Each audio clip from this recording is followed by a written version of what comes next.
You're listening to the Entrepreneur's Agony Aunt podcast, keeping it real, telling the story like it is, because there are no mistakes that somebody else hasn't already made.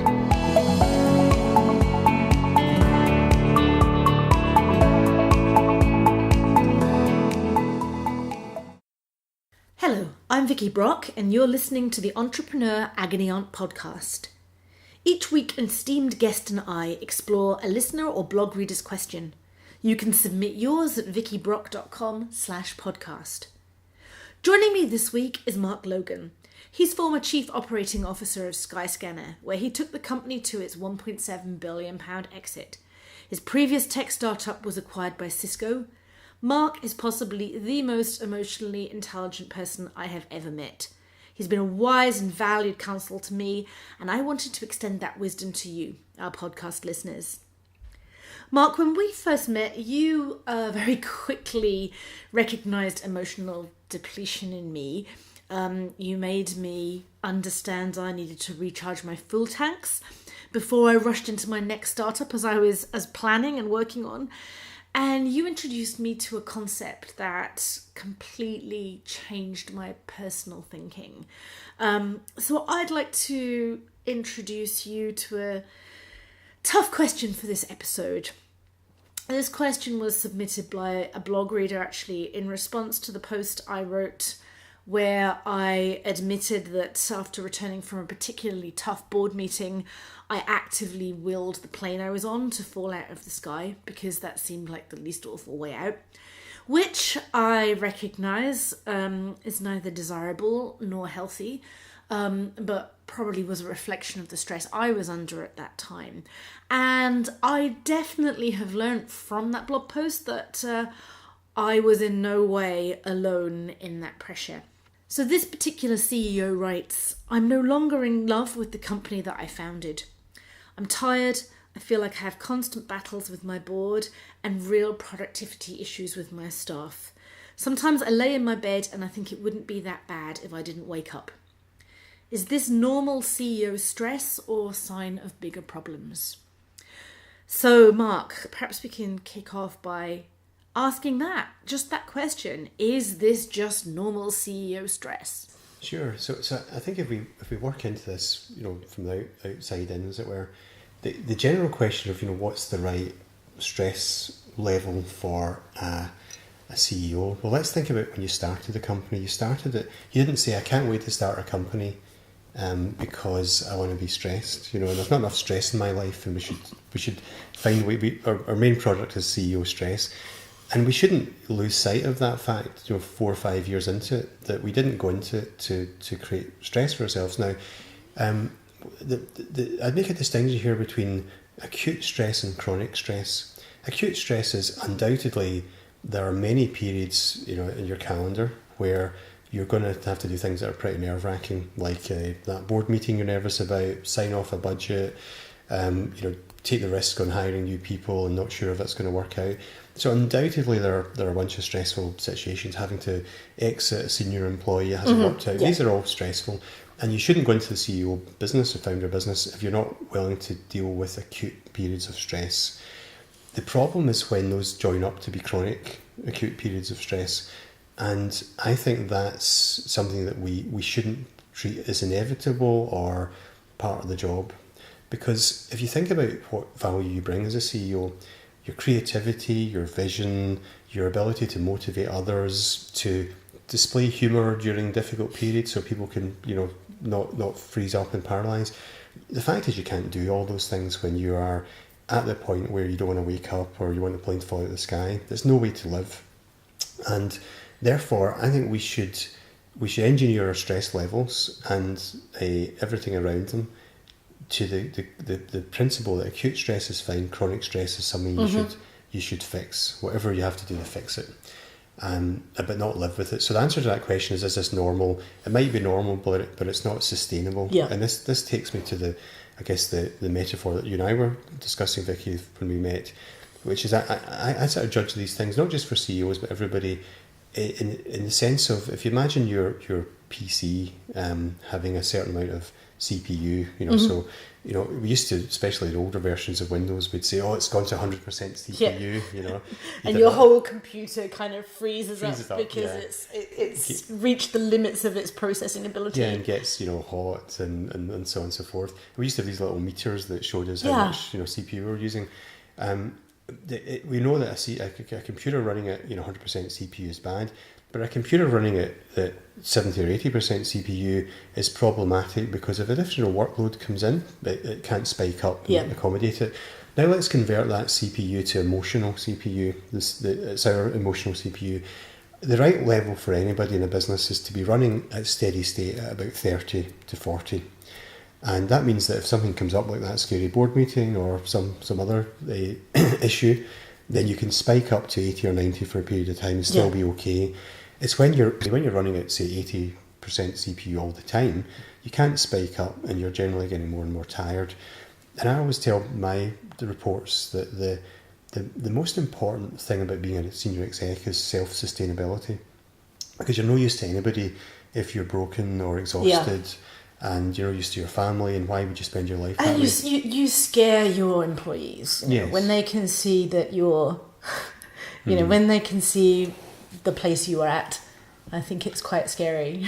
And they wonder, well, should I be that scared as well? Yeah. So fear is infectious, and stress is infectious, and therefore you feeling that way is already starting to reduce the productivity of your team. So that's these are all. You know, so one is a symptom of the other. Actually, the fact that this person is picking up that there's productivity issues is probably a response to the waves of stress and anxiety that they're broadcasting without realizing. Yes, now that's very true. And the problem with everything I've just said is I've just said what's desirable. Now that's in many respects obvious, and maybe used a little metaphor that's a useful way to monitor how you're feeling and so on.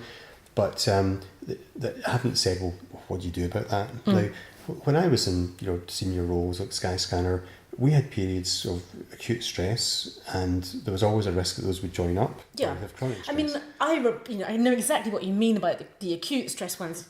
In the middle of a round, I remember my first round almost falling apart when something had gone wrong, and I sort of almost had this out of body experience where my heart couldn't go any faster, but it actually wasn't a bad feeling. It was an adrenaline crazy stress rush, but it wasn't a I have to cry because I just saw a bird get hit by a car. This is kind of random symptom of chronic stress, I think. Very much so. It's that displacement stress where something very much upsets you. You get these warning signs that tell you that your loved ones will tell you, or you'll displace stress or emotion onto something you wouldn't normally get so emotional about. So we all kind of start to sense something's not right, or people tell us, or we're not sleeping. That's a classic line, and we've all had periods of that, but it's when it becomes chronic that you've got issues. So I've always found metaphor useful to help me stand back from myself. And one metaphor I found useful in this regard: sometimes we create stress because a situation, we amplify it beyond its real meaning. So here's one that I found useful. So if you think about two chess players, chess is a very confrontational game, and actually if you measure the heartbeat of a chess grandmaster during a match, it's usually up at about 130. It's a proper sport. It's definitely, as a Fitbit addict, definitely qualifying as sport. Yeah, in that sense, because it's stressful. There's the more senior players have people watching, and someone's out there on that chessboard trying to kill you, and you're trying to kill them in chess terms. So it's a very aggressive sport. It may not look like it, the speed it's happening, but it is for the people who play it. But I remember reading one Grandmaster's biography that I admired, and he said, at the end of the game, you always walk away from the chessboard alive. And I've tried to apply that in business, that however stressful it is, what's the worst that can happen? I'll still leave this day alive, and therefore it's not that bad. Another thing I found useful is to say, in any scenario, let me now face the worst case scenario. And if that's okay, then anything that's bad but better in the worst case is better than okay. So for example, let's say that this all doesn't work out, we run out of money and we have to lay everybody off and switch off the lights. Would I survive that? Yes, I would survive it. Therefore, Absolutely. It's okay. And I remember kind of having that feeling, being in that position and being worried about that. But I actually found I was able to personally de-stress from that by going, you know what, every single one of these people that I'm going to have to lay off is in a better position for having worked in this company and worked with this than they would have been before they did. You know, they've learned a lot, they've got new skills. Yeah, exactly. You know, it's been a blast, they've learned a lot, and this isn't, if this is where it has to go, that isn't the end of the world, not just for me, but for any of them, really. Yes, absolutely. And you know, anybody who founds a company or is involved at early stage, even if it doesn't succeed, which most of them don't the first time, you should be incredibly proud of what they've done, because they've had the courage to do something many people don't have. They've probably improved everyone around them and themselves, and therefore the measure of success isn't did the product take off. It might be the VC's measure of success, but the human measure of success is, have you changed yourself and people around you and made a huge impact in the world? And most founders, that is the case. So, you know, we need to be careful not to define failure in terms that are purely monetary. I know we've all got to earn money to live, but beyond that, there's an awful lot of successes in the startup that hasn't worked. So we should not forget that, and therefore if we're aware of that, the worst case isn't so awful, and therefore anything that's not that worst case is survivable. So these are important things to think about. Does that work more for acute stress situations than the background chronic stress? Well, I think they blend into one another, because the chronic stress comes from overly indexing on a series of acute events. You know? Right. So your average moves and creeps ever higher. Yes. Your CPU is going up, but up. your sense of normal has gone far beyond anybody else's definition of average. Because this is a kind of, you know, it's almost worse than linear accumulation. If the board meeting totally stresses me out, and then I've got to go into a difficult employee situation, and then I've got to do some planning, and I'm not sure we can hit our numbers, then if each of those overly stresses you in CPU terms, then when you put the three of them together, it's much worse than just, you know, additional. It becomes almost a multiplicative thing. Yep. So you have to treat each event as, what's the worst that can happen here? Better than the worst is okay. I'll walk away from this alive, and so on. And occasionally you get something really tough to do. A metaphor which might not work for everybody, but worked for me, was I remember watching a film called Fearless, if you remember that film with Jeff Bridges, and it's based on a true story, but it's fictionalised. But he's on this plane which has had a massive hydraulic failure, and he's a nervous flyer, and the plane is almost certainly going to crash, and maybe there'll be no survivors, and he's panicking at first, and then suddenly he's a moment of calm where he sees the sun outside the window, and he says to himself, "This is the moment of my death, and I'm not afraid." Turns out he doesn't die, but he suddenly becomes completely calm in that moment and is able just to execute and do things that actually give him a better chance of surviving.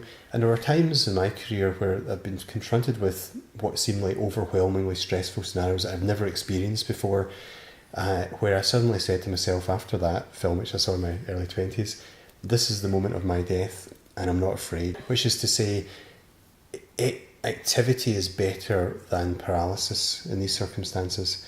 You know, I remember watching ER. Do you remember ER? Mm-hmm, yeah. And I remember once Carter was going for a job interview to become a surgeon, and in this interview there were 3 surgeons firing questions at him while you had to thread a needle through some puzzle as a surgeon might have to do. And at one point, and he's getting more sort of anxious, and one of the surgeons says, "And what your answers just caused that baby to have a kidney hemorrhage. What are you going to do now?" And this is this moment where he either throws his hands up and says, "I don't want this job," pauses and then says, "I would repair the damage and continue." And he gets the job. Yeah, doing something is better than doing nothing. Don't dwell on, I just screwed up there and what's everyone going to think. Repair the damage and continue. So find metaphors, find your own by all means, that give you the chance to continue to be productive in the face of stress. And the worst case, you'll walk away from the board alive. You know, so that's how I dealt with these things, and I'm not perfect at it, nor is anyone else.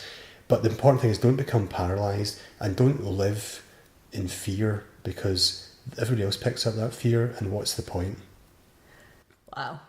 Thank you. That's so inspirational. So just as a final wrap up, What next for you? What's on the horizon? Well, I'm not sure because I wanted to take a rest after Skyscanner. Now, Skyscanner was, of course, the last 5 years of over 25 years working in pretty kind of stressful jobs. So I decided that I was in the fortunate position I could take a break, and I thought I would take one. I've ended up not doing a very good job of that, so I'm currently working with lots of companies and just trying to help them avoid my mistakes. I've been appalling at taking a break. I've never been so busy in my whole life. Well, it's a good problem. I think curious people want to be engaged. Absolutely, in life. I never knew you could make a profession out of drinking coffee, although it's starting to make me twitch slightly. And you were playing chess? I'm playing chess. I'm also learning Chinese just now. Oh, wow. Because I always wanted to see if it was possible. I always felt a bit embarrassed in China when I had to rely on my bilingual colleagues who are Chinese, and I felt I should. Which is one step ahead of me because I just used to point at things. I used to only go places where there were pictures and point. Yeah, that's quite limiting in China, I find. But so I'd like to see if I could get to basic proficiency. So that's something I fancy doing. I may, in the future, once I've, explored this space a bit, gone to a permanent role again, I may not. But I always say to people, avoid 5-year plans because they're fragile, because you can't control outcomes. And there are pressure as well on you. Yeah. Immediately you're failing yourself because you're not keeping up with this crazy plan. Something happens you can't control and you're now failing. Just generate options for yourself. So I try to keep learning and keep meeting interesting people and like yourself. And, we'll see what comes. But I very much enjoyed my time in the more sort of permanent roles I had, and I'm very much enjoying my time now. And I'll find my path, I'm sure. I know you will. Thank you. Thank you. Bye-bye. I'm Vicky Brock, and you've been listening to the Entrepreneur Agony Aunt podcast. My guest this week was Mark Logan. You can submit your question at vickybrock.com/podcast. And don't forget to check out the blog at vickybrock.com/blog. Thank you.